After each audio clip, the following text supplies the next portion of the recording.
Halo guys, balik lagi bersama Bang Theo di sini. Kali ini Bang Theo akan melanjutkan cerita Again the Sky Supreme. Buat kalian yang penasaran, langsung saja ya simak video kali ini. Sebuah firasat tidak menyenangkan muncul di hati Raja Nanggong ketika melihat kepala yang ditutupi rambut berguling di depannya. Selir Liu Guife yang duduk di kursi berteriak dengan keras, "Itu Ratu Nanggong." Raja Nanggong melangkah maju dan melihat kepala si Wanruo. Tubuh tua si Potian bergetar dan dia menangis. Istri si Potian, yaitu Yin Yu Huang, dia merasa pusing untuk sementara waktu. Tidak ada keraguan bahwa kematian si Wanruo seperti petir baginya. Pada saat ini, semua orang di dalam dan di luar aula istana tercengang. Mereka tidak pernah membayangkan bahwa Ratu Nanggong benar-benar telah dihabisi.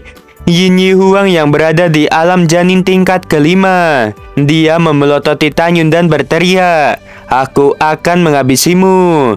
Si Potian juga berteriak, "Kepala keluarga ini akan menghancurkan mayatmu menjadi 10.000 keping." Tanyun berkata, "Jika kalian ingin menghabisiku, kalian harus bertanya pada Ruyan Gaoxian apakah dia mengizinkan kalian atau tidak." Setelah mengatakan hal itu, Tanyun meraih jari tangan kiri Ruyan Chen dengan tangan kanannya. Lalu Tanyun mematahkannya. Ruyan Chen menjerit kesakitan. Kemarin, Tanyun mengambil keputusan untuk menangkap Ruyan Chen. Tanyun merasa sombong dengan dia menangkap Ruyan Chen. Ruyan Gaoxian pasti tidak akan membiarkan si Potian dan Yin Yu Huang menyerang dirinya. Seperti yang diperkirakan oleh Tanyun, Ruyan Gaoxian melintas dan muncul di tengah aula istana. Dia menghalangi jalan si Potian dan Yin Yu Huang. Si Potian meraung dengan marah, "Ruyan Gaoxian, dia menghabisi putriku. Kamu harus menyingkir dari jalanku." Ruyan Gaoxian tiba-tiba melepaskan aura alam janin tingkat ke-7. Lalu dia berkata dengan sungguh-sungguh, "Chener masih ada di tangannya. Dengan kekuatan kalian berdua, menghabisi Tanyun itu mudah. Tapi cucuku juga mati. Jadi aku minta maaf. Aku tidak bisa membiarkan kalian mengambil tindakan. Kalau tidak, akan terjadi sesuatu pada Chener." Pada saat ini Tanyun berkata, "Jika sesuatu terjadi pada Ruyan Chen, yang harus disalahkan adalah kalian berdua." Si Potian berkata, "Aku ingin menghabisimu." Raja Nanggong berkata, "Ayah mertua dan ibu mertua, tenanglah. Tolong dengarkan apa yang dikatakan menantu kalian ini."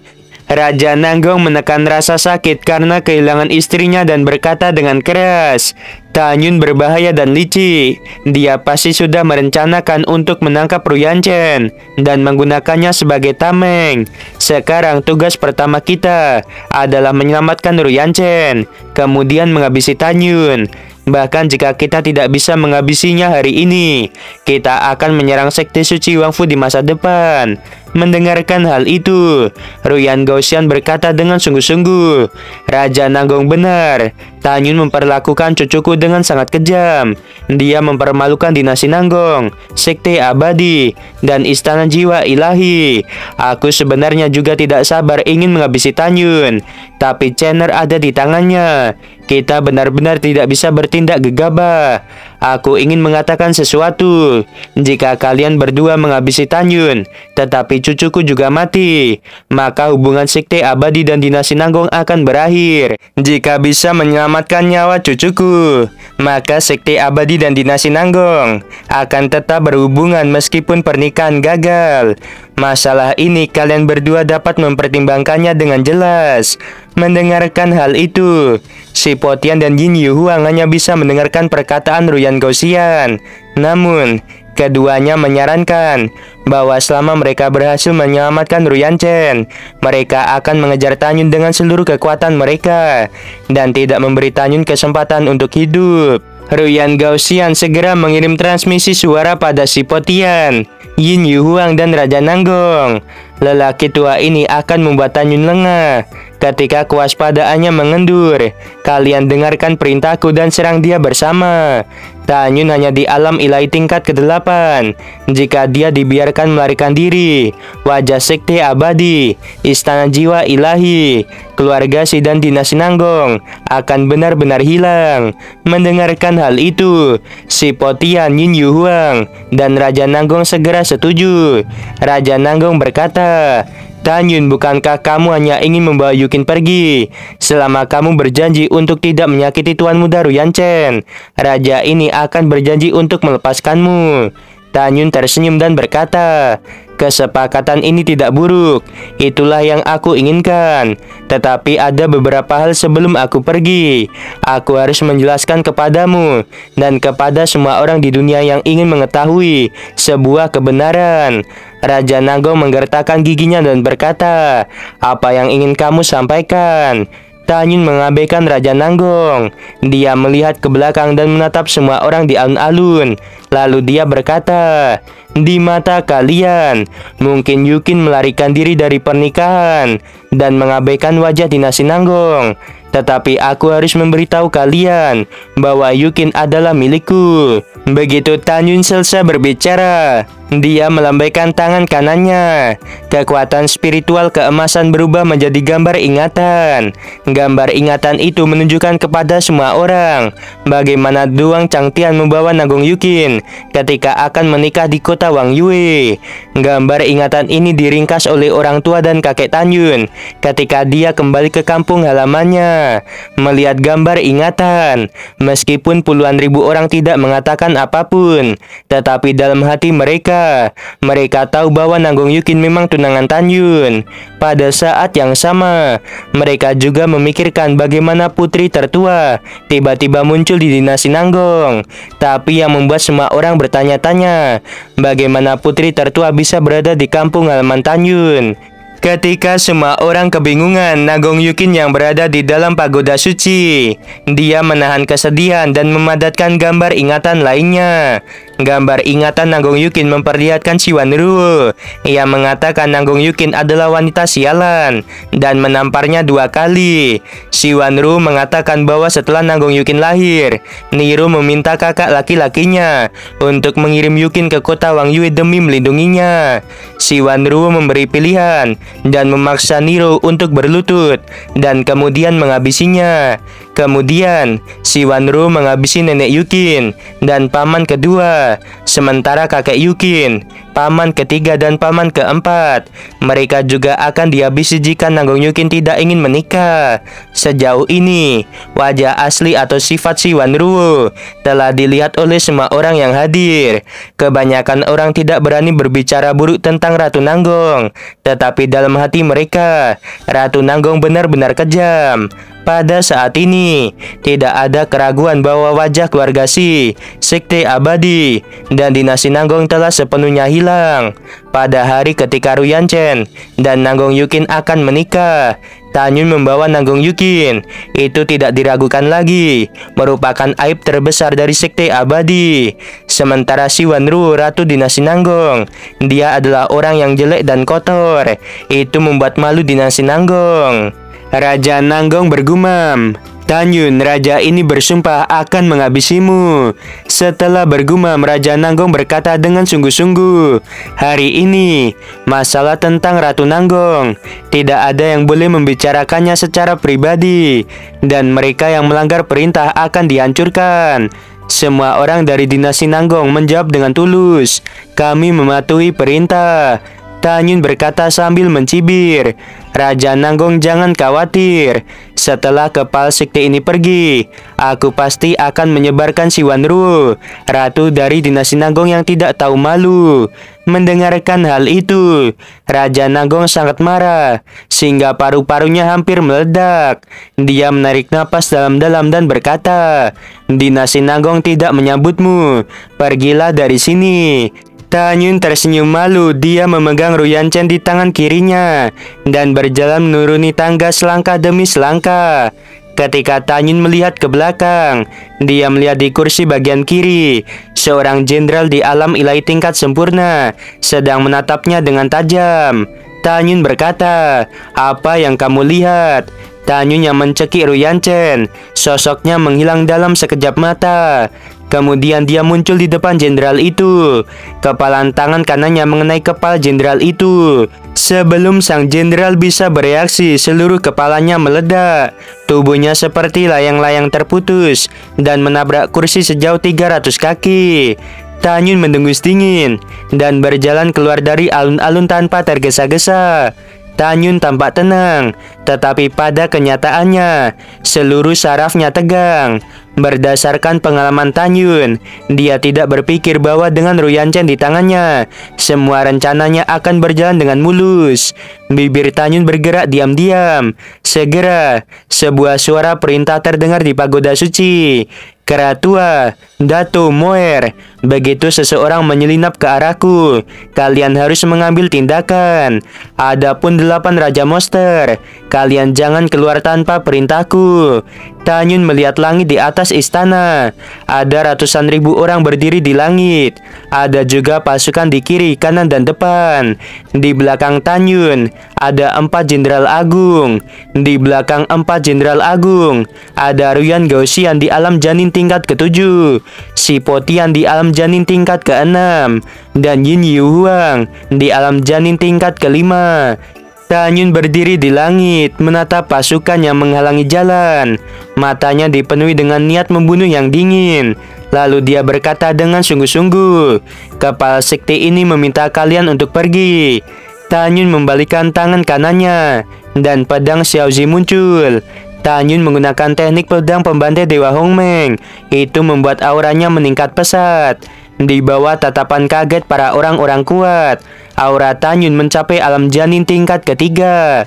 Tiba-tiba, kekuatan spiritual 5 atribut mengalir ke dalam pedang Xiaozi. Tanyun berkata, "Teknik pedang pembantai Dewa Hongmeng 5 atribut." Tanyun memegang pedang di tangan kanannya, memutar pergelangan tangannya, dan mengayunkan 5 pedang seperti kilat. Segera ruang bergetar. 5 cahaya pedang setinggi ribuan kaki melesat ke arah pasukan. Cahaya pedang langsung menelan ribuan pasukan di alam nadi ilahi, menyebabkan radius 200 mil hancur. Tiba-tiba, jeritan keputusasaan di langit terdengar satu demi satu. Seluruh tubuh ribuan pasukan meledak di bawah cahaya pedang. Potongan-potongan mayat yang hancur, serta darah membanjiri langit.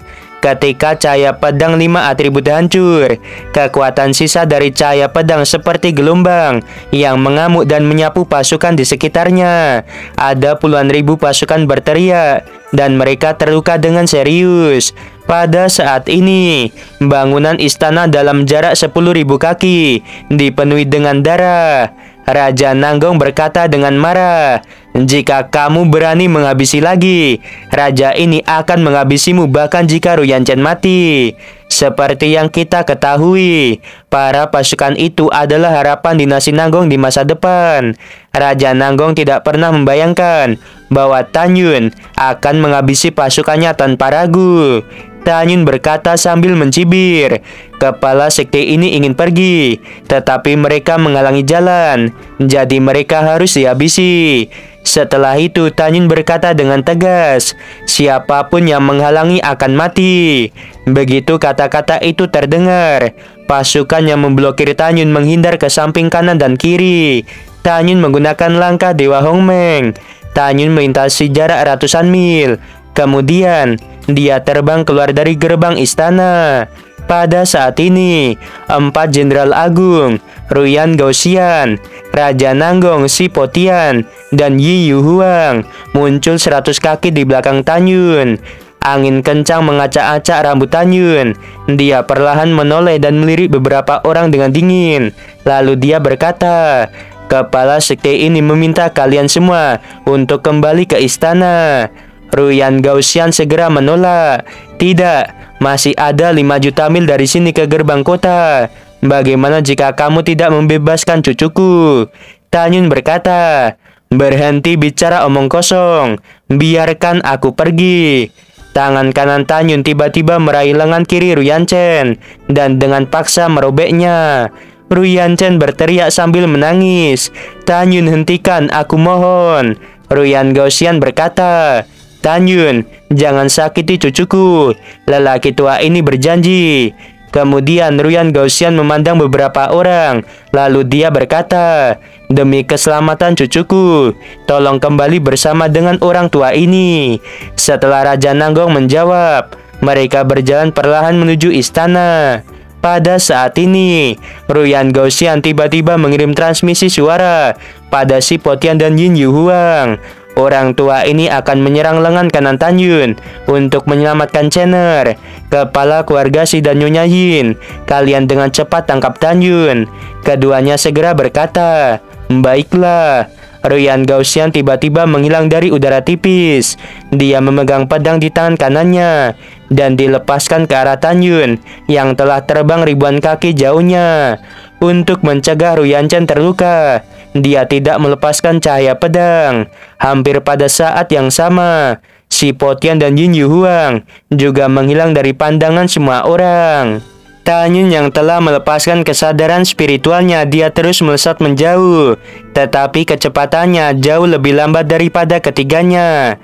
Tanyun berkata, "Keratua, Dato Moer serang mereka." Suara auman kera, singa dan naga bergema. Kera iblis muncul dari udara tipis di belakang Tanyun. Tubuhnya dipenuhi kekuatan spiritual. Dia memancarkan aura periode awal tingkat ke-9. Tongkat raksasa di telapak tangan kanannya dilesatkan ke arah Ruyan Gaoxian.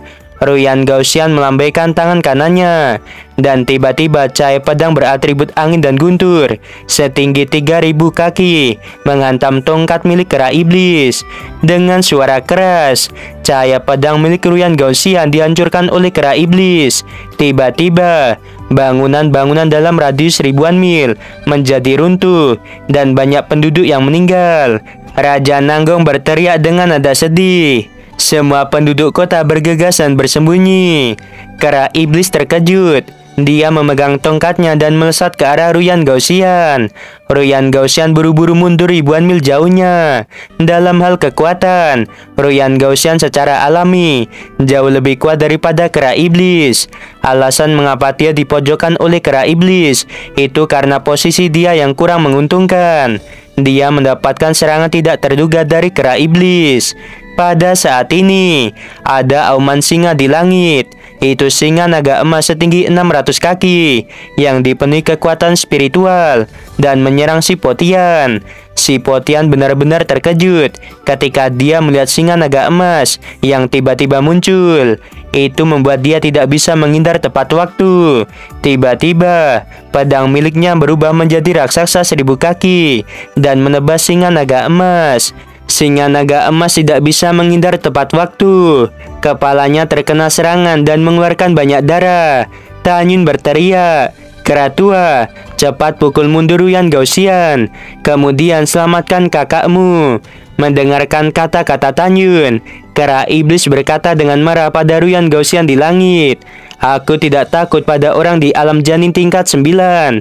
Jadi melawan dirimu yang hanya di alam janin tingkat ke-7 sama sekali tidak takut." Ruyan Gaoxian tampak ketakutan saat mendengarkan kata-kata kera iblis. Namun pada saat berikutnya, Ruyan Gaoxian mengetahui bahwa dia telah ditipu. Dia melihat kera iblis membawa singa naga emas yang terluka parah menuju ke arah Tanyun. Dan pada saat ini, Moer di periode kesengsaraan tingkat 8 berubah menjadi naga biru setinggi 2000 kaki. Dia menggoyangkan ekornya ke arah Yin Yu Huang yang berada di alam janin tingkat ke-5. Yin Yu Huang berkata, "Bahkan jika kamu adalah ras naga iblis di periode kesengsaraan tingkat 8, aku tidak takut padamu." Yin Yu Huang memikirkan putrinya yang sudah mati. Dia seperti hantu.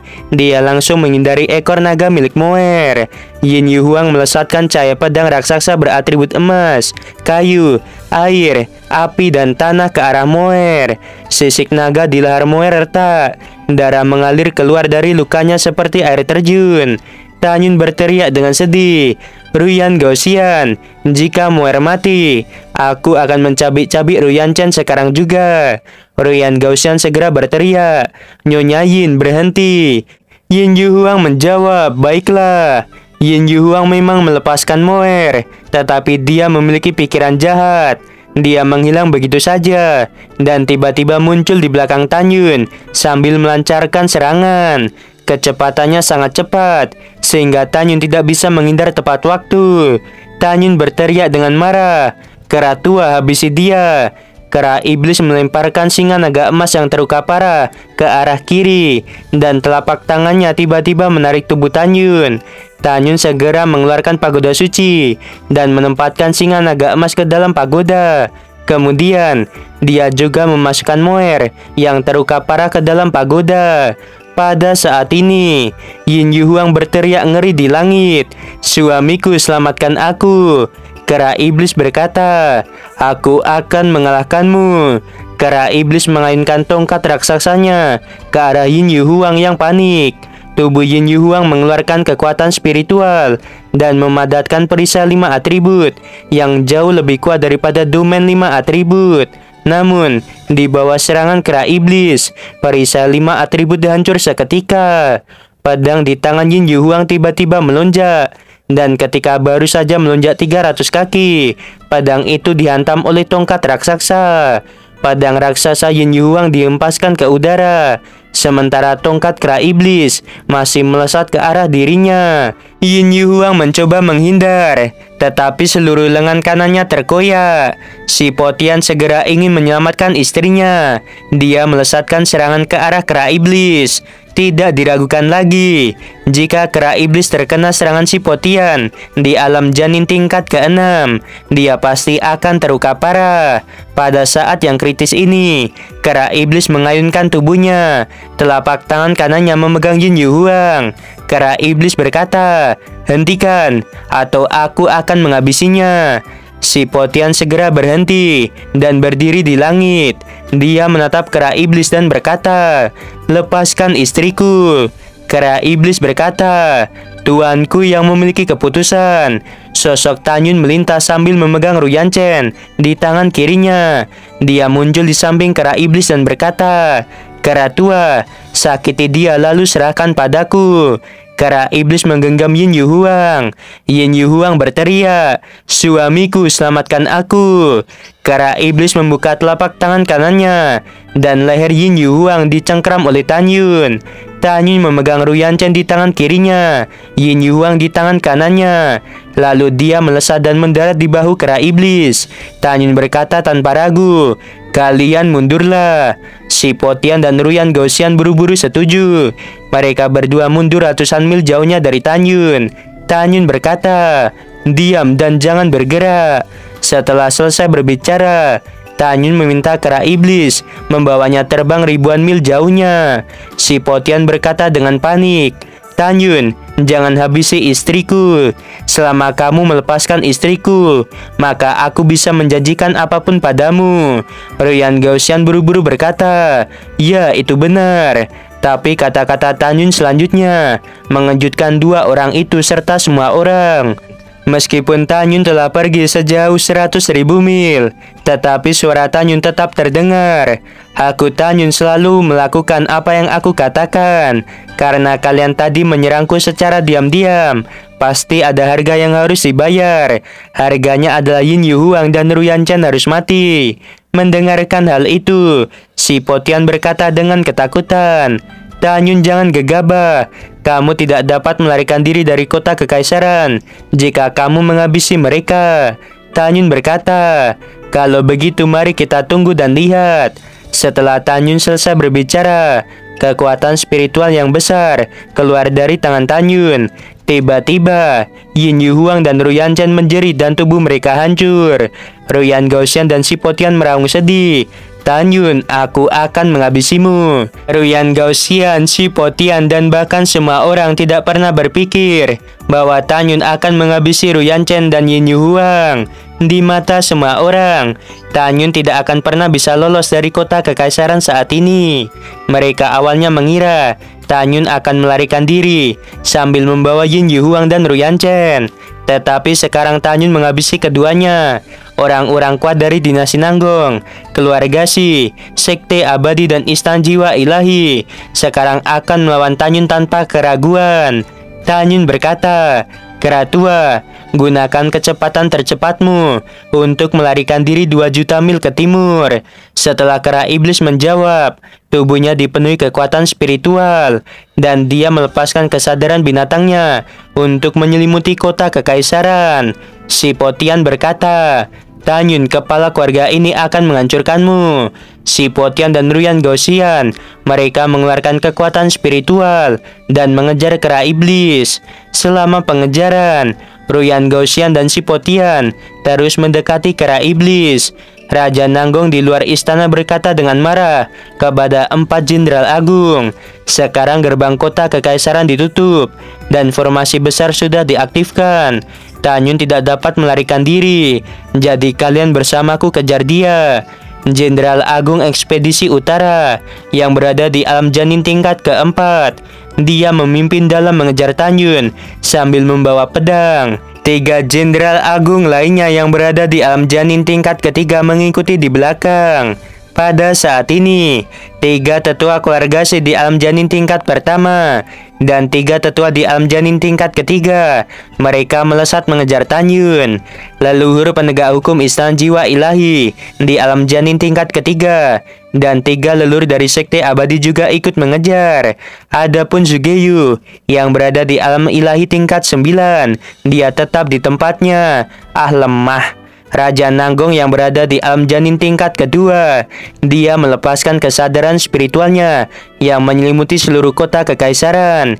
Lalu dia berkata, Raja ini sekali lagi memerintahkan agar semua penduduk kota bergegas bersembunyi di bawah tanah. Kota kekaisaran adalah jantung dinasti Nanggong. Ada tempat perlindungan di seluruh kota kekaisaran. Bahkan jika seluruh kota kekaisaran dihancurkan, sebagian besar penduduk kota yang bersembunyi di bawah tanah akan aman dan selamat.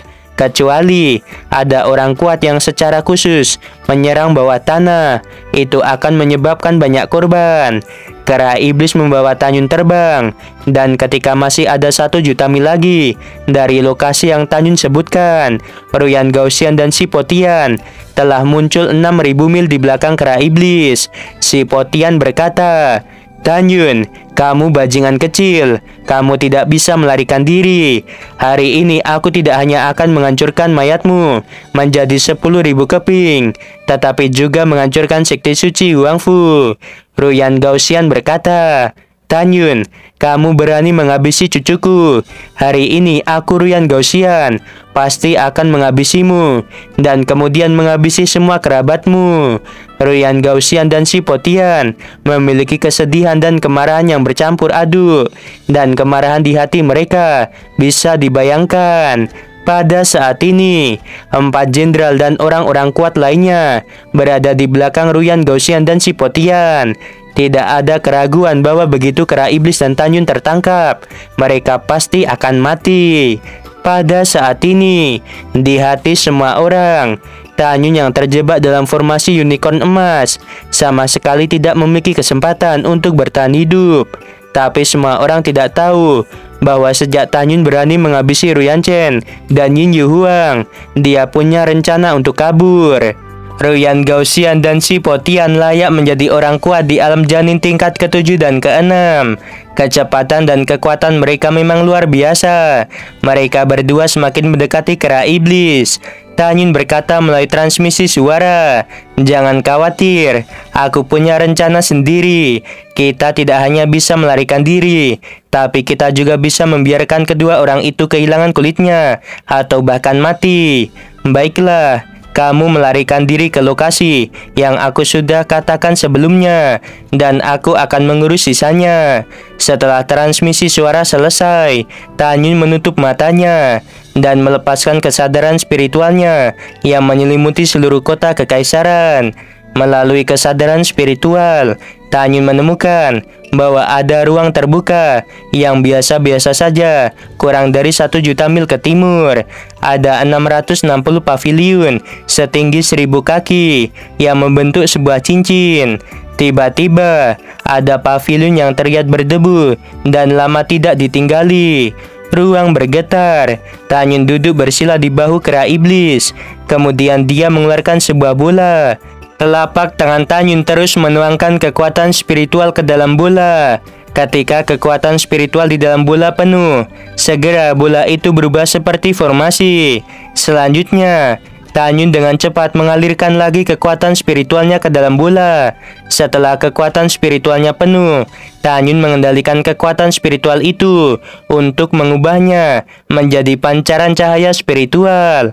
Segera, sinar cahaya spiritual di dalam bola mengembun menjadi 660. Tanyun memejamkan mata dan menghela nafas lega. Setetes keringat seukuran kacang di dahinya terus membasahi pipinya. Tanyun memanipulasi kesadaran spiritualnya untuk menutupi 660 cahaya spiritual di dalam bola. Kemudian, pemandangan luar biasa terjadi. 660 cahaya spiritual menjadi seperti pola formasi. Pada saat ini, hati Tanyun tenang seperti air. Dia mengabaikan bahwa ada orang kuat yang mengejarnya. Dia sangat fokus dan menggunakan kesadaran spiritualnya untuk mengukir pola formasi. Ketika Ruyan Gaussian dan Sipotian 3000 mil di belakang Tanyun, 660 cahaya spiritual semuanya sudah berubah menjadi pola formasi. Sipotian mengerutkan keningnya dan berkata, "Ruyan Gaussian, kamu adalah master formasi suci tingkat tinggi. Lihatlah Tanyun pria terkutuk ini, apa yang dia lakukan." Ruyan Gaussian berkata dengan ekspresi terkejut, "Cahaya spiritual ini adalah kekuatan legendaris dari teknik formasi. Cahaya spiritual itu diringkas menjadi pola formasi. Tapi aku tidak bisa melihat apa yang sebenarnya ingin dilakukan oleh Tanyun. Pola formasi di dalam bola berubah menjadi unicorn emas." Oke, karena gak ada saweria atau traktiran sama sekali, teman-teman langsung aja closing ya. Oke, sebelum video berakhir, Mimin mau bilang sungguh membagongkan. Terima kasih.